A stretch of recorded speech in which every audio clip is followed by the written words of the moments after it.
This is Jay Horwitz, a special edition of Amazing Conversation with my friend of this June to be 43 years now, Darryl Strawberry. We're getting old. Yeah, amazing conversation. We are getting old. We first met June of 1980. 1980, remember that? Dodger Stadium. Yeah, I met your lovely mother, Ruby. Yeah. God, it seems like, and Joe Torre was there, my first manager. Every time I see Joe, he says, "You always got me fired." But you had pretty good success. How many? You had all four with the Yankees, right? World Series. 3. I had one here. That's right. It was 3 and 1 with the Yankees. Yeah. So let me ask you. You know, I've been here a long time. For me, with the draft coming up this July 9th to 11th, you know, nobody came drafted with more pressure than you. Our number one pick in 1980, the Black Ted Williams, on the cover of Sports Illustrated. Do you remember what kind of expectations you had when you found out you were number one draft pick? Yeah, I know the expectations were high. I was going to either be the first pick or the third pick, right, which they picked Billy Beane with. And he was a quarterback, right? He was thinking of going to Stanford. He was going to Stanford, yeah. And they were talking about maybe him being the first pick, and they said they didn't think I'd be left for the second pick, and they picked him number 3. So I was in class, and it was just a great day. I mean, I had a great baseball season, high school season. It was time to move on, and I wanted to see what was next for me. Just remembering all the players that I played with the year before when I was a junior in high school. We went to the city championship, 1979, and we played at Dodger Stadium, and we lost to John Elway and them. They beat us in the city championship that year at Dodger Stadium. And 4 different players got drafted off my team, and I thought that was pretty cool, and I thought maybe I might have a chance to be drafted my senior year. And there was, as we went forward, the season began in high school, and I just remember all the scouts there. And I remember the scout for the Mets was Roger Youngwood, right? Yeah, and Harry Minor. Right, he just passed away a couple of years. Just passed away a couple of years. Yeah, those were wonderful guys, and they followed me that whole senior year, and they were telling me they were thinking about picking me number 1. They got the first pick, and there I was being compared to called the Black Ted Williams. I was like, well, who is Ted Williams? Yeah. You know, I mean, I followed baseball, but I only knew the Dodgers because I grew up in L.A. and I knew the Cincinnati Reds. I think they asked you a million times. Your name was Darryl Smith. Do you think all the hubbub would have happened? I mean, how much part do you think your name played into it? I think my name had a big part to do with it. But I think what stood out the most was being 6'6". I think that was a big frame. You know, which most scouts say they look at an athlete when they're young, and they look at him as when he fills out, what will he be like? And I think that's what was looked at for me. You know, they were looking at the size I was and can run and play the outfield, and I pitched a little bit too, but I think they really recognized that I could hit the ball too. And I was in high school, I was hitting the ball a long ways, you know, with the aluminum bats. You think about that if they had it in major leagues, what kind of hitter the players could be. But you know, even the more pressure when you were drafted. We were a bad team in '80. I mean, right away you're going to be the savior. You know, we were in the World Series in '73, and the years weren't great after that. I mean, do you feel the added expectation of being a savior of an organization when you got picked? No, I really didn't. I think the important things that I was thinking about when I was young was to really develop and try to get to the player that I believed I could be. I know the team was bad. I remember in '83 going to spring training, and I remember George being the manager. And I remember him playing me in some of the A games, and I had some success. And I just thought it was really cool that they gave me an opportunity to play. And I didn't know if I was going to make the team coming out of spring training. I think they wanted to take me, but I think Frank didn't want to do that. He thought I was a little bit too young to probably be coming here and playing and having those type of expectations to carry a team. And in New York City, this is a big city. And when the expectations are high on you in a big city, fans are going to expect you to produce. And it's challenging for young athletes to be able to come here and think, you know, they could just walk in and produce. And I didn't just walk in and produce right away. I came after a month of the season. I think I came in May, up in May. And the season was already started, and I had to come in and try to play and the expectations were great, and the fans were starting to come, and I got off to a really rough start. What would you tell the young guys? We have a lot of veterans on the team, but we have also young guys like Mauricio, Vientos, Baty, Alvarez. Some of them doing good, some of them struggling. What would you struggled. If you had them in a room here today, what would you tell those young guys of trying to make it in New York? I would tell them, keep coming to the ballpark early every day and keep working. And I would tell them, don't work on what you're strong at, work on what you're weak at. And why I say that is because that's what Jim Fry did with me. He knew I would eventually turn around and become the hitter that I was supposed to be at that level. But he made me come to the ballpark to understand working on all parts of your game is going to make a difference of how long you're going to stay here and how much success you're going to have here. So I would tell those young players, don't just focus on and think it's all about hitting. It's all about your all-around play to develop your play of the kind of player you want to be. And if you do that, you're going to be able to climb the ladder and achieve great things. It doesn't mean it's all going to happen in your first year, your second year. You can have some good years in the big leagues, but you're going to also have some hard times, because it catches up to everybody. Everybody struggles. And the thing about it is, if you work hard and you go through some struggles, you'll be prepared because you continue to work hard. Especially in New York, right? Everything. This is Pittsburgh. No offense to Pittsburgh, but if Baty the other day, he made an error, and of course, was part of the loss.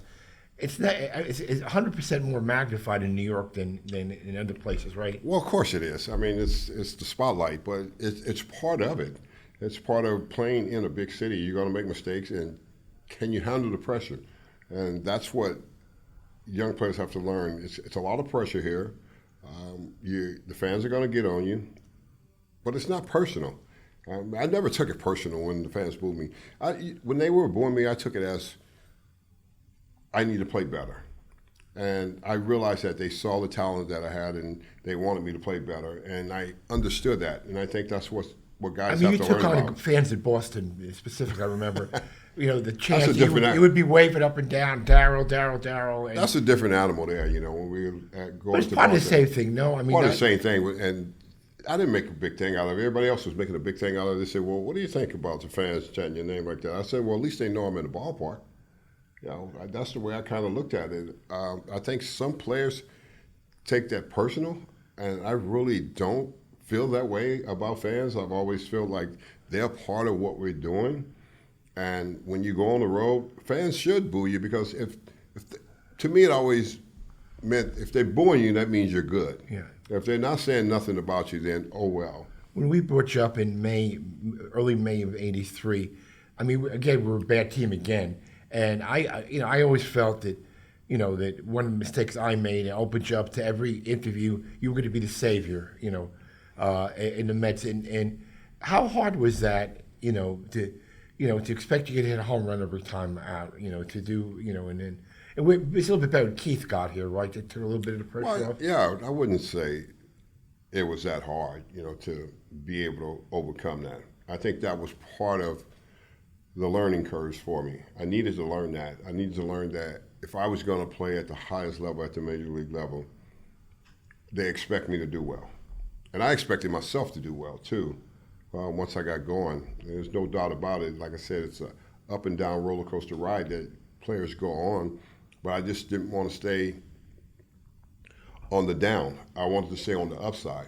And for me to stay on the upside, that means I got to believe in myself, and I can't let all the noise that's going on around me be a distraction. I think if you start getting consumed with that, it becomes a major distraction for you, and you start thinking about too many other things, and you start putting more pressure on yourself. So I learned playing here that when I ran out on the field at Shea Stadium, that I would not put pressure on myself to play. I would just play.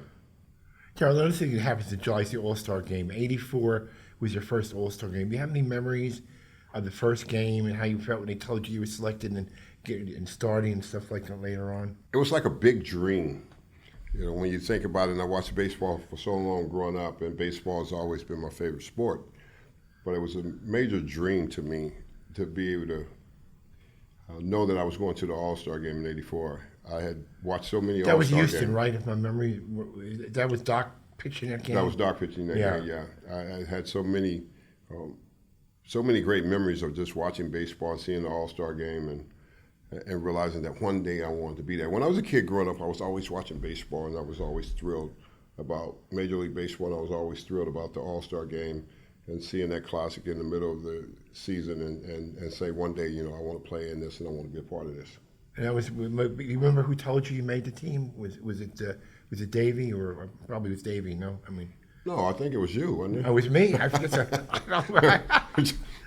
It was. I mean, you were a big part of all of what we were. When you think about it and you look back over, Jay, you kind of handled. You were the PR for us, and you handled all the situations, and you knew about the All-Star games, and you knew who was making it and who. Yeah, we had a group with Gary and Keith and yeah, a lot of, and Sid, wasn't Sid? Sid made it. Sid made it. For a couple of years, you were really not involved with the Mets. You were, how does it feel with the new ownership that, the Coens have reached out to you, Steve and his wife Alex, made you feel welcome, that they helped you with your ministry charities. How does it feel like you're kind of like back in the family again now? Well, I just want to be, always remind people I'm very thankful for Steve and Alex and what they have done and how the organization is taking a different turn from what it used to be and taking a direction of looking at the history of the Mets. Because I like we're telling the fans today, the history of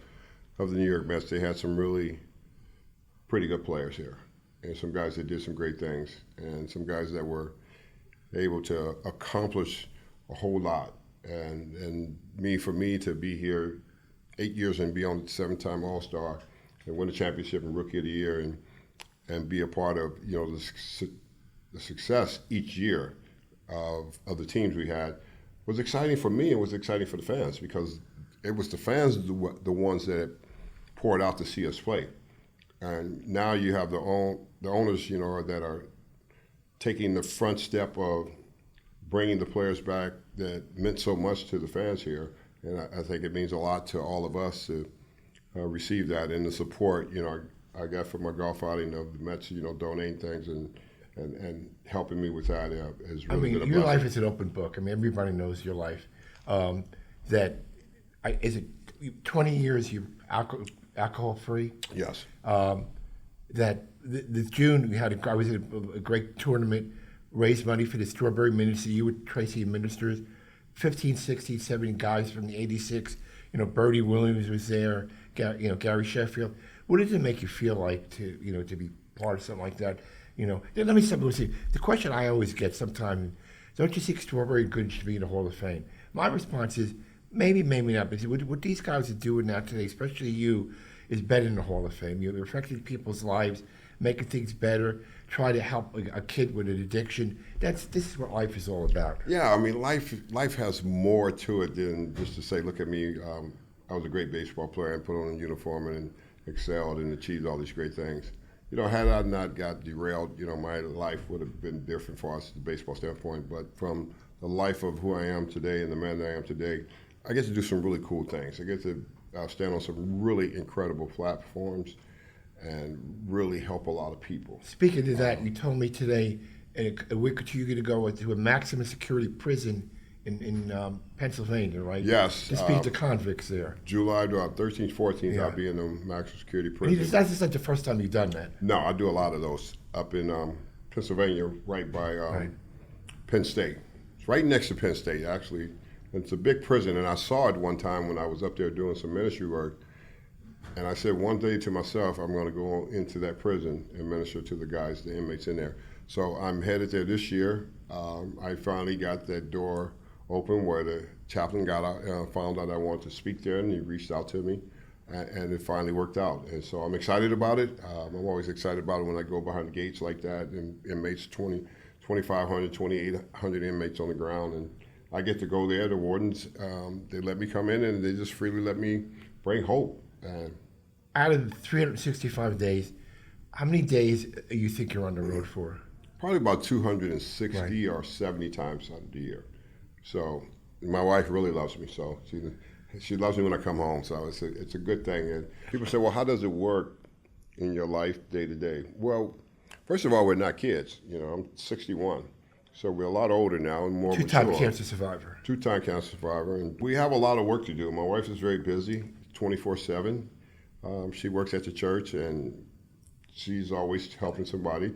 And I'm on the road. I'm always helping somebody. So it's a busy life, just like it was a baseball life, traveling and playing baseball. But this is like this, and bringing fans together, bringing people together to cheer you on. This time I'm winning souls, help people change their situations because the circumstances of people's lives could be devastating. They don't believe they can get out of it. Remember one time I interviewed you in prison one time? You did, Jay. You came. I was totally shocked that you would actually come visit me like that, and that's what I love about you. You was always special, Well, to me, and not only me, but you was always special to all the guys of us that played here. The '86 team was special. It was such a bunch of characters and personalities, and maybe because I was just out of college and I bonded with the guys. There was something not just because we won, I but know. the way we won. The other teams hated us. We got to a million fights. Yeah. Mike Tyson loved us because we got to a lot of fights. Yeah, he did like us. He wanted to come see us, and he came to Shea to visit me and Doc before he was a heavyweight champion. Well, And listen, I it was enjoy awesome. hearing you speak. I treasure our friendship, and you've really done great, Straw. You've really done great. Well, thank you, Jay. I treasure our friendship too forever. And thank you for your time, my friend. Thank you. Always, Appreciate it. Jay. Always, man. Thanks, man.